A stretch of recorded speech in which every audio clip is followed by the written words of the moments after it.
तो hello students, कैसे आप सभी लोग। हम वापस से आ गए हैं अपने इस चैनल पर सीबीसी कॉमर्स क्लासेस पर। और आज हम जो करेंगे वो है चैप्टर 1 का पार्ट 3। तो चलो आज का टॉपिक शुरू करते हैं बिना टाइम वेस्ट किए। तो लेवल्स ऑफ मैनेजमेंट, यहाँ पर 3 लेवल ऑफ मैनेजमेंट होते हैं, ठीक है। सभी लोग जानते हैं, एक होता है टॉप लेवल, एक होता है मिडिल लेवल और एक होता है लोअर लेवल। अच्छा, ये लेवल्स ऑफ मैनेजमेंट जो हैं ये हैं क्या चीज़ एक्चुअली में लेवल्स ऑफ मैनेजमेंट का मतलब होता है इट इज़ अ चेन या it is a series of managerial position, ठीक है, विच decides the authority and responsibility among themselves. मतलब ये एक क्या है, मैनेजरियल पोजीशन की एक चेन है from top to bottom. Top से बॉटम पे कैसे हम लोग चलेंगे, कौन से मैनेजर किस पोजीशन पे रहेंगे, ठीक है। और ये अथॉरिटी और रिस्पॉन्सिबिलिटी बताता है कि किस लेवल के मैनेजर की कितनी अथॉरिटी है और कितनी रिस्पॉन्सिबिलिटी है, ठीक है। तो चलो पहले हम इनके वर्क के बारे में बाद में बात करेंगे। सबसे पहले हम इसको एक्सप्लेन कर लेते हैं कि टॉप लेवल के अंदर कौन कौन से हैं, मिडिल लेवल के अंदर कौन कौन से मैनेजर्स हैं और लोअर लेवल के अंदर कौन कौन हैं। तो टॉप लेवल के अंदर कौन है, यहाँ पर देखो, CEO chief executive officer, CFO chief financial officer, COO chief operating officer, BOD board of director, president और चेयरमैन। जो ये सभी जितने भी हमारे पास मैनेजर्स है, CEO है, CFO है, COO है, BOD है, प्रेसिडेंट, चेयरमैन, ये सभी लोग किसके अंदर आते हैं, टॉप लेवल मैनेजमेंट के अंदर आते हैं। बात करते हैं मिडिल लेवल मैनेजमेंट के अंदर कौन कौन से लोग आते हैं। तो मिडिल लेवल मैनेजमेंट के अंदर जितने भी मैनेजर्स होते हैं, ठीक है, जो डिपार्टमेंटल मैनेजर्स होते हैं वो सब मिडिल लेवल मैनेजमेंट के अंदर आते हैं। देखो, सेल्स मैनेजर है हमारे पास, परचेज मैनेजर है हमारे पास, डिविजनल हेड है हमारे पास, प्लांट सुपरिंटेंडेंट, फाइनेंस ऑफिसर। तो यहाँ पर ये सभी लोग जितने भी sales manager, purchase manager, divisional heads हैं, प्लांट सुपरिंटेंडेंट है, फाइनेंस मैनेजर है, तो ये जितने मैनेजर हैं ये सारे के सारे किसके अंदर आते हैं, मिडिल लेवल मैनेजमेंट के अंदर आते हैं। लोअर लेवल के अंदर कौन कौन आता है, सुपरवाइजर, फोरमैन, सुपरिंटेंडेंट और सेक्शन ऑफिसर, ठीक है। ये सभी लोग किसके अंदर आते हैं, लोअर लेवल मैनेजमेंट के अंदर आते हैं। और ये जो हमारे मैनेजर्स हैं, सुपरवाइजर हैं, फोरमैन हैं, सुपरिंटेंडेंट हैं, सेक्शन ऑफिसर हैं, यही होते हैं जो वर्कर से डायरेक्टली अटैच्ड होते हैं, ठीक है। तो पहले ऊपर में बैठा होता है top level management, then middle level और देन लोअर लेवल। चलो इनके एक एक करके हम फंक्शन भी देख लेते हैं, तब हमें क्लियर हो जाएगा लेवल्स ऑफ मैनेजमेंट। तो देखो, टॉप लेवल मैनेजमेंट जिसके अंदर CEO, CFO, COO, ठीक है, चेयरमैन, प्रेसिडेंट, ये सभी लोग आते हैं। इनका मेन काम क्या होता है, तो जो टॉप लेवल मैनेजमेंट है इनका मेन काम है to determine the objective of organisation. सबसे पहले ऑर्गेनाइजेशन का ऑब्जेक्टिव, मतलब जो ऑर्गेनाइजेशनल गोल है उसको डिटरमाइन करना, उसको सेट करना। तो ऑर्गेनाइजेशनल गोल कौन सेट करता है, टॉप लेवल मैनेजमेंट ही सेट करता है। To frame plans, policies, strategies, procedures ETC, मतलब जो उसको अचीव करने के प्लान बनेंगे, जो पॉलिसीज फ्रेम की जाएंगी, जो स्ट्रैटेजीज बनाई जाएंगी, जो प्रोसीजर्स होंगे, कैसे स्टेप्स लेने हैं, कैसे गोल को अचीव करना है, इसके लिए सारी प्लान, पॉलिसी, स्ट्रैटेजी और प्रोसीजर जो होगा वो टॉप लेवल मैनेजमेंट ही फ्रेम करेगा। To create an organisational framework consisting of authority responsibility relationship, ये एक ऑर्गेनाइजेशनल फ्रेमवर्क तैयार करता है कि किस मैनेजर की कितनी अथॉरिटी होगी और किस व्यक्ति की कितनी रिस्पॉन्सिबिलिटी होगी। तो ये पूरा फ्रेमवर्क तैयार करता है। To analyse, evaluate and deal with external environment, हम सबको पता है कि जो हमारा बिजनेस है वो एक एक्सटर्नल एनवायरनमेंट के अंदर है, जो कि फ्लेक्सिबल होता है, जो कि डायनेमिक होता है और बहुत जल्दी जल्दी चेंज होता रहता है। जैसे कि मार्केट का ट्रेंड एंड ट्रेडिशन बहुत जल्दी चेंज होता है।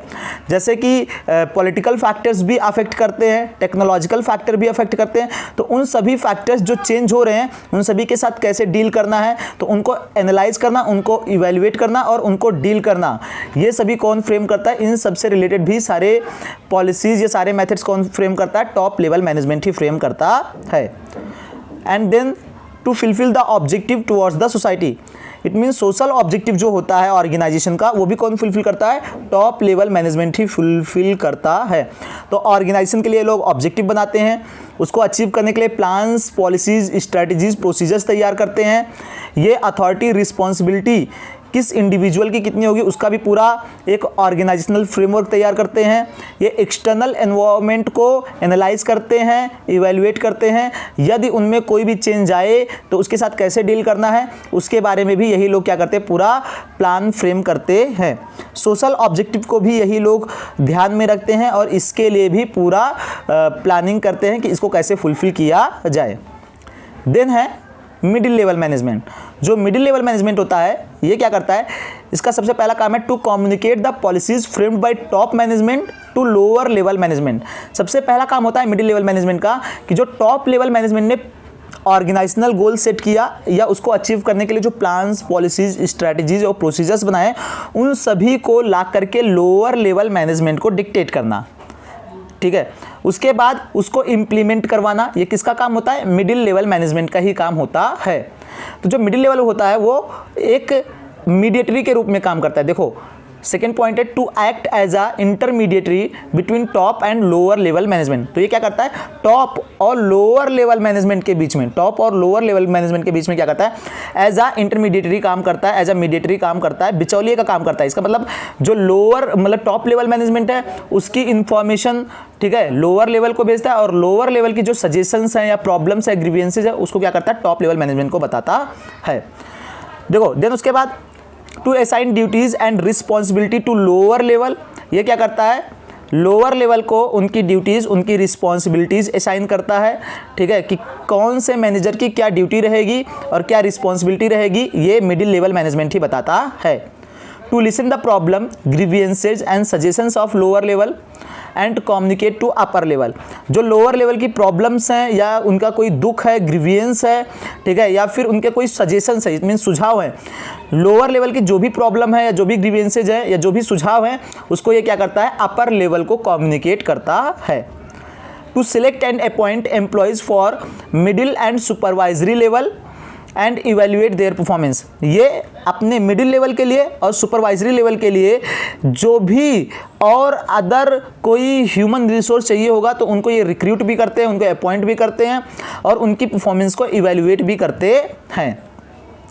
To cooperate with other departments for smooth functioning. Middle level management हर एक डिपार्टमेंट के साथ कोऑपरेट करके चलता है जिससे कि ऑर्गेनाइजेशनल गोल क्या हो जाए, स्मूथली अचीव हो जाए, उसको अचीव होने में कोई प्रॉब्लम ना आए। तो मेनली काम क्या है इनका, इनका जो टॉप लेवल मतलब मिडिल लेवल का जो मेन काम होता है वो होता है एज अ इंटरमीडिएटरी एक्ट करना, एक बिचौलिए के रूप में काम करना। जो भी टॉप लेवल मैनेजमेंट ने प्लान्स, पॉलिसीज, स्ट्रैटेजीज बनाए हैं ऑर्गेनाइजेशनल गोल को अचीव करने के लिए, उसको लोअर लेवल मैनेजमेंट को क्लियर करना, उन्हें बताना, और लोअर लेवल मैनेजमेंट की कोई भी प्रॉब्लम है, ग्रीवेंसेज है या दुख है, उनको क्या करना, टॉप लेवल मैनेजमेंट को बताना। तो मेन काम इनका मतलब कि इंटरमीडिएटरी के रूप में एक्ट करने का होता है। देन उसके बाद ये क्या करते हैं, ये लोग मिडिल लेवल के लिए और लोअर लेवल के लिए एम्प्लॉयज़ को भी अपॉइंट करते हैं। ये अदर डिपार्टमेंट्स के साथ भी कोऑपरेट करने की कोशिश करते हैं जिससे स्मूथ फंक्शन ऑर्गेनाइजेशन का चल सके। देन उसके बाद है functions of lower level management. Lower level management के कुछ फंक्शंस हम लोग देख लेते हैं। देखो पहला फंक्शन है लोअर लेवल मैनेजमेंट का, मैंने बताया कि जो लोअर लेवल मैनेजमेंट होता है इसको operative level management, operatory level management भी कहा जाता है। ठीक है, तो सबसे पहली चीज़ समझो कि इसका मेन काम क्या होता है, ये वर्कर से अटैच्ड होता है, डायरेक्टली वर्कर से अटैच्ड होने के कारण ये क्या करता है, to plan and execute day to day operation. जो प्लान इनको बताया गया है उसको डे टू डे ऑर्गेनाइजेशन मतलब डे टू डे ऑपरेशन में एग्जीक्यूट करता है, इंप्लीमेंट करता है कि काम कैसे करवाना है या गोल को कैसे अचीव करना है। तो डे टू डे ऑपरेशन में सभी प्लान्स को क्या करता है, ये एग्जीक्यूट करता है। To supervise and control the worker, ये वर्कर से डायरेक्टली अटैच्ड होते हैं इसीलिए ये सुपरवाइज भी करते हैं और वर्कर को कंट्रोल भी करते हैं, क्योंकि इसके अंदर सुपरवाइजर हैं, फोरमैन हैं, जो कि वर्कर्स को क्या करते हैं, गाइड करते हैं, कंट्रोल करते हैं, उनको सुपरवाइज करते हैं, वॉच करते हैं कि काम सही से कर रहे हैं नहीं कर रहे हैं, एज पर द प्लान काम चल रहा है नहीं चल रहा है, गोल टाइमली अचीव हो जाएगा नहीं हो जाएगा। तो ये क्या करते हैं, वर्कर्स को सुपरवाइज करते हैं और कंट्रोल करते हैं। To arrange the material and tools to start the process and make arrangements for training. ये जितने भी टूल्स और मतलब मटेरियल्स चाहिए होते, जो भी रॉ मटेरियल चाहिए काम शुरू करने के लिए, जो भी मशीन्स चाहिए या कोई भी जो भी इंस्ट्रूमेंट्स चाहिए वर्क को स्टार्ट करने के लिए, ये उन सभी इंस्ट्रूमेंट्स को पहले से ही रेडी रखते हैं जिससे कि वर्कर को प्रॉब्लम ना हो काम करने में। और वर्कर्स के स्किल को और ज़्यादा पॉलिश करने के लिए ये ट्रेनिंग भी अरेंज करते है। To represent workers grievances and suggestions before the management, ये क्या करते हैं, वर्कर्स के यदि प्रॉब्लम है या वर्कर्स के कुछ दुख है या ग्रीवियंसेज हैं तो उनको क्या करते हैं, ये मैनेजमेंट के सामने भी रखते हैं। ठीक है, तो जो भी वर्कर्स की प्रॉब्लम है या वर्कर्स की ग्रीवियंसेज है, ठीक है, या उनके कोई सजेशंस हैं तो ये क्या करते हैं, ये सभी प्रॉब्लम्स ग्रीवियंसेज या सजेशंस को ला करके किसके सामने रखते हैं, ठीक है, ये मैनेजमेंट के सामने रखते हैं। चाहे वो मिडिल लेवल मैनेजमेंट को ये लोग बताते हैं और मिडिल लेवल क्या करता है, उसको अपर लेवल पे लेकर के जाता है। To ensure safe and proper working condition in the factory, organisation के अंदर या फैक्ट्री के अंदर ये प्रॉपर और सेफ वर्किंग कंडीशन देखते हैं कि किसी को भी किसी तरीके की प्रॉब्लम ना आए। ठीक है, जैसे लाइटनिंग की समस्या ना हो, क्लियर है, वॉशरूम नीट एंड क्लीन होना चाहिए। ठीक है, सेपरेट गर्ल्स और बॉयज़ वॉशरूम होनी चाहिए। ठीक है, to create healthy and wealthy environment, organisation के अंदर एक हेल्दी और वेल्दी, एक खुशहाल एनवायरनमेंट क्रिएट करना जिससे कि एम्प्लॉयज़ क्या हों, एम्प्लॉयज़ वर्क में इंटरेस्ट ले, काम में इंटरेस्ट ले और ऑर्गेनाइजेशनल गोल क्या कर ले, अचीव कर ले। तो ये क्या करते हैं, डे टू डे ऑपरेशन को, ठीक है, या डे टू डे जो ऑपरेशन है, जो भी प्लान है उसमें एग्जीक्यूट करते हैं, इंप्लीमेंट करते हैं, वर्कर को सुपरवाइज करते हैं, कंट्रोल करते हैं, जो भी टूल्स या रॉ मटेरियल्स होते हैं वो पहले से ही रेडी रखते हैं जिससे कि वर्कर्स आए और सीधा काम करना चालू कर दे। उनके ट्रेनिंग का भी अरेंजमेंट करते हैं, ठीक है, जिससे उनकी स्किल को, उनकी कैपेबिलिटी को और ज़्यादा पॉलिश किया जा सके और अच्छे से वो लोग काम कर सके। वर्कर्स के कोई प्रॉब्लम है या दुख है उनको पहले सॉल्व करते हैं, यदि नहीं सॉल्व होता तो ये मैनेजमेंट के सामने जा करके रखते हैं। सेफ और प्रॉपर वर्किंग कंडीशन ये फैक्ट्री के अंदर लेकर के आते हैं जिससे कि किसी को भी कोई प्रॉब्लम ना हो। ठीक है, और एक हेल्दी और वेल्दी एनवायरनमेंट क्रिएट करते हैं जिसमें वर्कर को काम करने में मज़ा आए। तो ये थे हमारे levels of management, top level, middle level और लोअर लेवल, जहाँ पे हमने देखा कि टॉप लेवल मैनेजमेंट के अंदर कौन कौन से लोग आते हैं, मिडिल लेवल के अंदर कौन कौन से आते हैं मैनेजर्स, और लोअर लेवल के अंदर कौन कौन से आते हैं। फिर तीनों के हमने फंक्शंस देखे, टॉप लेवल के भी, लोअर लेवल के भी, और मतलब टॉप लेवल के भी, मिडिल लेवल के भी और लोअर लेवल के भी हमने सारे फंक्शंस देखे। देन आगे मूव करते हैं, यहाँ पे पढ़ते हैं फंक्शंस ऑफ मैनेजमेंट।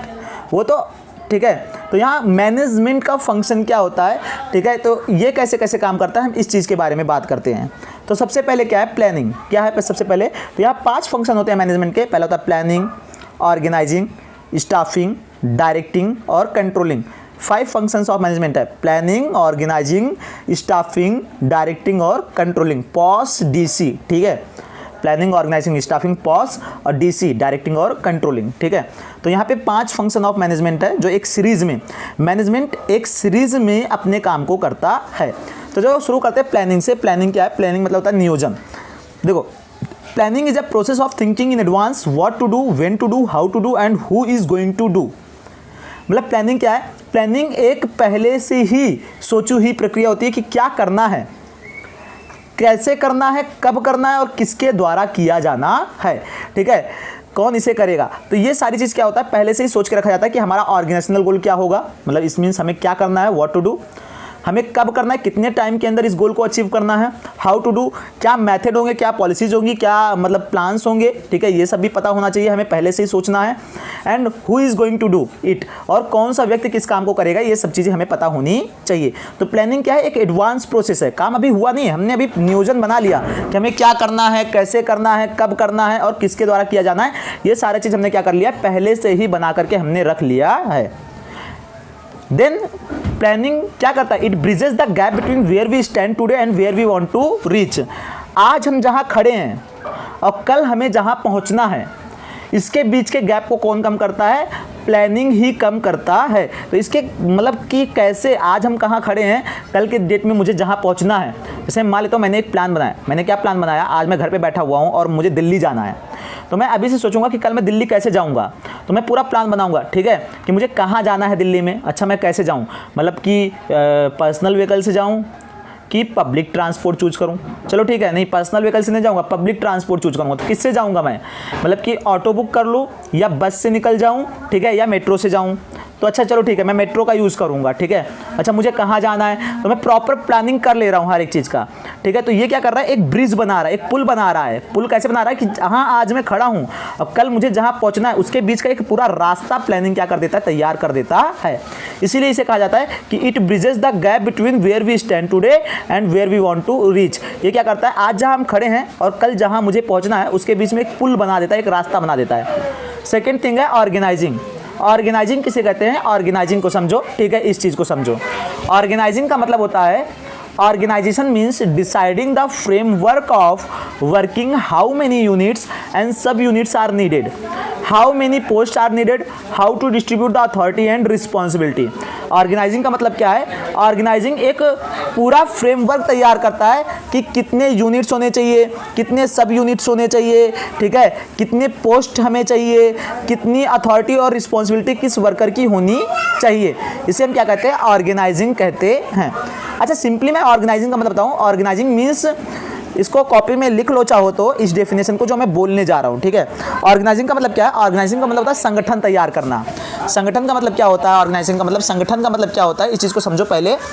इसका मतलब होता है कि मेन मटेरियल और मशीन को, जो काम करने के लिए जो भी सामान चाहिए, मेन मटेरियल और मशीन, उसको एक जगह पर इकट्ठा करना जहाँ पे मैनेजरियल और फंक्शनल वर्क क्या हो सके, परफॉर्म हो सके, ठीक है। जहाँ पे क्या हो सके, मैनेजरियल और फंक्शनल, एक ऐसा प्रीमाइस तैयार करना, ठीक है। तो उस प्रीमाइस के अंदर जहाँ पे मैनेजरियल और फंक्शनल वर्क परफॉर्म हो सके, उस प्रीमाइस के अंदर मेन मटेरियल और मशीन को क्या करना है, एक साथ इकट्ठा करना। इसे हम क्या कहते हैं, ऑर्गेनाइजिंग कहते हैं। इसका मतलब क्या होता है, to organise the men material and machine at a place और at in a premise where managerial and functional work can be performed, ठीक है। तो इसे हम क्या कहते हैं, ऑर्गेनाइजिंग कहते हैं। देखो कोई भी कंपनी देखे होगे या कोई भी ऑर्गेनाइजेशन देखे होगे, ठीक है, उसके अंदर मैन्युफैक्चरिंग भी चलता है, इसका मतलब फंक्शनल वर्क भी चल रहा है और मैनेजरियल टास्क भी चलता है, ठीक है। मैनेजरियल मतलब कि वहाँ पे सुपरवाइजर भी बैठे हैं, ठीक है, सीनियर्स भी बैठे हैं, सीईओ भी बैठे हैं, बोर्ड ऑफ डायरेक्टर भी बैठे हुए हैं, ये सभी लोग बैठे हुए हैं। तो ऑर्गेनाइजिंग एक ऐसा प्लेस है जहाँ पे मैनेजरियल और फंक्शनल दोनों काम चलते हैं। साथ में हमारे वहाँ पे मेन, इसका मतलब एम्प्लॉयज़, मटेरियल, रॉ मटेरियल जो मतलब चाहिए और मशीन जिसके ऊपर हमें काम करना चाहिए, इन सभी चीज़ों को एक साथ इकट्ठा करना, एक ऐसे स्थान के अंदर एक ऐसा स्ट्रक्चर के तैयार करना जिसके अंदर फंक्शनल और मैनेजरियल दोनों वर्क क्या हो सके, परफॉर्म हो सके। देन उसके बाद क्या है, उसके बाद है स्टाफिंग। हमने प्लानिंग कर लिया, क्या करना है, कैसे करना है, कब करना है, ये सारी चीज़ें हमें पता है। हमारे पास मेन है, मटेरियल है, मशीन है, ठीक है। देन उसके बाद हम क्या करेंगे, स्टाफिंग करेंगे। देखो स्टाफिंग का मतलब क्या होता है, it refers to recruitment, selection, training, development and appointment of the employees. इसका मतलब क्या होता है, रिक्रूटमेंट करना। इसका मतलब क्या होता है कि जो भी वर्कर्स हमें चाहिए उनकी रिक्रूटमेंट करना, उनके लिए नोटिस जारी करना कि हमें इस क्वालिटी का वर्कर चाहिए, ठीक है, उनकी एप्लीकेशंस को मंगाना। देन उसके बाद हम उनको क्या करते हैं, उन एप्लीकेशंस में से हम बेस्ट ऑफ वन को क्या करते हैं, सिलेक्ट करते हैं जिसकी हमें ज़रूरत होती है। फिर उसको क्या करते हैं, बेस्ट को सिलेक्ट करके उसको ट्रेनिंग देते हैं जिससे कि उसका जो मतलब कि उसका जो स्किल है, उसकी जो कैपेबिलिटी है और इंक्रीज हो जाए।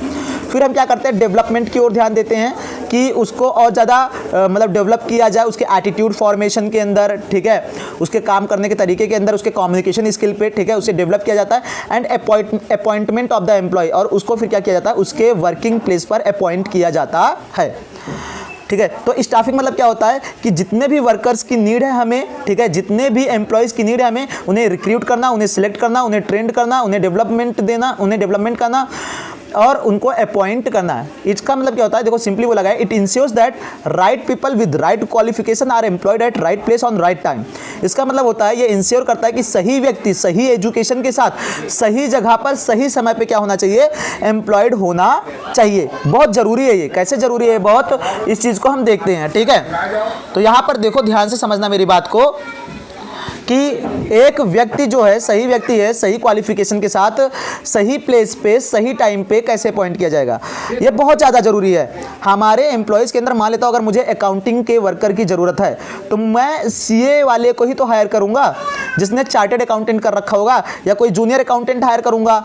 यदि मैं डॉक्टर को अपॉइंट करके अगर उससे मैं क्या करवाता हूँ, अकाउंटिंग का काम करवाता हूँ, तो क्या मैं मतलब अच्छा रिक्रूटमेंट कर रहा हूँ, सही रिक्रूटमेंट कर रहा हूँ? अकाउंट मतलब डॉक्टर क्या जाने अकाउंटिंग, सही बात है नहीं है। तो जो व्यक्ति जिस काम के लिए क्या है स्पेशलाइज्ड है, जिस काम के लिए परफेक्ट है, उसको उसी काम में क्या करना चाहिए, उसी काम के लिए रिक्रूट करना चाहिए। ठीक है, तो इसीलिए बोला गया है कि सही व्यक्ति, right people with right qualification are employed at right place, और उनको उनके मुताबिक ही काम मिलना चाहिए। अब सीए वाले को मैंने हायर किया अकाउंटिंग के लिए और काम करवाऊं वर्कर का, तो सही है क्या? नहीं सही है। उससे मैं अकाउंटिंग का ही काम करूँ तो राइट प्लेस पे उसे मिलना चाहिए ऑन राइट टाइम, और सही समय पे ला करके बिठाना चाहिए, जिससे कि ऑर्गेनाइजेशन का वक्त खराब ना हो। ठीक है, तो इससे हम क्या कहते हैं, स्टाफिंग कहते हैं। देन उसके बाद क्या है, डायरेक्टिंग। इसका मतलब क्या होता है, अब हमारे पास प्लान भी है, हमारे पास मेन मटेरियल मशीन भी है, हमारे पास एम्प्लॉयज़ जो चाहिए वो सभी एम्प्लॉयज़ भी हैं। ठीक है, अब हर एक चीज़ है, लेकिन अभी उन्होंने काम स्टार्ट नहीं किया है, फंक्शनल वर्क स्टार्ट नहीं किया है, एग्जीक्यूटिव वर्क स्टार्ट नहीं किया, एग्जीक्यूट नहीं किया। डायरेक्टिंग जो है ये क्या करता है, ये सबसे पहले इंस्ट्रक्शन देता है कि अब आप काम को क्या करो, स्टार्ट करो। इंस्ट्रक्शन देने के बाद इसका काम खत्म नहीं होता है, नहीं, ये क्या करता है, उसके बाद वर्कर्स को गाइड करता है, सुपरवाइज करता है, ठीक है, इंस्पायर करता है, मोटिवेट करता है, सभी काम करता है। तो देखो डायरेक्टिंग क्या है यहाँ पर, it refers to guiding, supervising, instructing, inspiring and motivating the employees. ठीक है, ये क्या करता है, गाइड भी करता है, सुपरवाइज भी करता है, इंस्ट्रक्ट भी करता है, इंस्पायर भी करता है, मोटिवेट भी करता है एम्प्लॉयज़ को, जिससे कि वो अपना 100% एफिशिएंसी दे सके, 100% एफर्ट दे सके ऑर्गेनाइजेशनल गोल को अचीव करने में। It is also known as the executive function of management. ये क्या किया जाता है, मैनेजमेंट का एग्जीक्यूटिव फंक्शन माना जाता है। इट मीन्स यहीं पर फंक्शनल या ऑपरेशनल वर्क स्टार्ट होता है, यहीं पर ऑपरेशनल वर्क किया जाता है, मतलब शुरुआत यहीं से होती है, इसीलिए इसको एग्जीक्यूटिव फंक्शन कहा जाता है मैनेजमेंट का। ठीक है, तो डायरेक्टिंग मतलब क्या होता है, guiding, supervising, instructing, inspiring, motivating the employees. Then है उसके बाद कंट्रोलिंग, काम शुरू हो गया, उन्हें गाइड किया जा रहा है, मोटिवेट किया जा रहा है, ठीक है, सुपरवाइज भी किया जा रहा है, हर चीज़ किया जा रहा है। उसके साथ साथ क्या चाहिए, कंट्रोलिंग चाहिए, जो लास्ट काम है। कंट्रोलिंग का मतलब क्या होता है कि जो हमने प्लान एज पर प्लान्ड, जो हमने प्लान परफॉर्मेंस बनाया था उसके उसी हिसाब से एक्चुअल में काम चल रहा है या नहीं चल रहा है, कहीं कोई कमी या ज़्यादा नहीं आ रही, कहीं कोई डेविएशन तो नहीं आ रही है। देखो कंट्रोलिंग क्या होता है, controlling refers to comparing planned performance with the actual performance. Controlling क्या करता है, प्लान्ड परफॉर्मेंस को एक्चुअल परफॉर्मेंस के साथ कंपेयर करता है। जैसे मान लेता हूं कि मैंने कहा कि मुझे 10 दिन के अंदर 1 लाख रुपए का सेल्स करना है, तो मैंने क्या कहा, 10 दिन के अंदर 1 लाख रुपए का सेल, अगर हर एक दिन 10,000 की सेल की जाए तो 1 लाख रुपए का सेल्स मैं अचीव कर लूंगा। तो पहले दिन जब काम किया तो प्लानिंग मेरा क्या है कि हर दिन 10,000 का सेल करना है, तो पहले दिन मैंने काम किया, 10,000 की सेल हो गई। तो भाई मैंने जब शाम को अपने वर्कर से रिपोर्ट ली तो उन्होंने कहा सर आज 10,000 की सेल हुई है, तो मैंने कहा प्लान्ड भी 10,000 का था, एक्चुअल में भी 10,000 का हुआ है, तो कोई डेविएशन नहीं है, इसका मतलब हम गोल को अचीव कर लेंगे ऑन टाइम। फिर दूसरे दिन मैंने रिपोर्ट लिया, तब भी उनकी 10,000 की सेल्स थी। तीसरे दिन मैंने रिपोर्ट लिया तो उनकी सेल्स कितने की थी, 8,000 रुपए की थी। तो आज के डेट में क्या हुआ, प्लान्ड परफॉर्मेंस जो था कि हमने सोचा था कि यार 10,000 का सेल होगा, लेकिन हुआ कितने का, 8,000 रुपए का तीसरे दिन। तो ये जो 2,000 का अंतर आया है आज, इसको मैं क्या करूंगा, इसको सही करने के लिए तुरंत ही measure action, corrective measure action लूंगा। तो कंट्रोलिंग क्या है, controlling refers to comparing planned performance with the actual performance and if any deviation found then take corrective measure action towards the achievement of organisational goal. Controlling का मतलब यही होता है कि प्लान्ड परफॉर्मेंस को एक्चुअल परफॉर्मेंस के साथ compare किया जाता है, यदि कोई अंतर आता है उनमें तुरंत ही करेक्टिव मेजर एक्शन लिया जाता है, जिससे कि ऑर्गेनाइजेशनल गोल क्या हो जाए, अचीव हो जाए। क्लियर है, ठीक है, तो इसे हम क्या कहते हैं, कंट्रोलिंग कहते हैं। तो ये क्या थे, फंक्शंस ऑफ मैनेजमेंट थे, प्लानिंग, ऑर्गेनाइजिंग, स्टाफिंग, डायरेक्टिंग और कंट्रोलिंग, जो मैनेजमेंट क्या करता है, एक सीरीज में करता है, एक सीरीज ऑफ स्टेप्स में करता है। पहले प्लानिंग करेगा, देन ऑर्गेनाइजिंग करेगा, देन स्टाफिंग करेगा, देन डायरेक्टिंग करेगा और देन कंट्रोलिंग करेगा। क्लियर है, तो ये था फंक्शंस ऑफ मैनेजमेंट। तो चलो यहां पर आज का हमारा पूरा लेसन खत्म होता है, मतलब पूरा लेसन नहीं, मतलब आज का जो टॉपिक है वो खत्म होता है।